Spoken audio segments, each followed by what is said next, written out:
America सवाल number 8 है veto power. Veto power इसका जो है वो हम अमेरिकी सदर के लिहाज से लिखेंगे, ठीक है। नंबर 1 पर तारुफ लिखेंगे। तारुफ में लिखेंगे वो आईनी इख्तियार जो किसी इनफरादी शख्सियत या कौमी नुमाइंदे को हासिल होते हैं, वो जिनके ज़रिए किसी मंजूर शुदा या ज़ेर गौर करारदाद की कार्रवाई को रोक सकता है, वीटो पावर है। नंबर 2 पर अमेरिकी सदर और वीटो। नंबर 3 पर इंतज़ामिया का मकनना पर कंट्रोल। नंबर 4 पर अमेरिकी सदर का वीटो का इख्तियार। नंबर 5 कांग्रेस के बिल को वीटो करने का इख्तियार। नंबर 6 पर सदर के वीटो को ख़त्म करना। और नंबर 7 पर हासिल कलाम करके हम इसको ख़त्म करेंगे।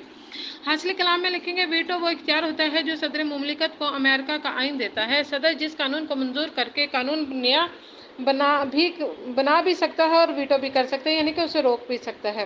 कांग्रेस चाहे तो कि ये कानून बने तो वो दोबारा बिल दोनों ईवानों से मंजूर करवाते हैं, और जब अब सदर के पास वीटो इख्तियार नहीं होता, हर कांग्रेस का ये इख्तियार दोबारा मंजूर करवाना बिल दोनों ईवानों से मुश्किल होता है। इसमें काफ़ी वक्त दरकार होता है।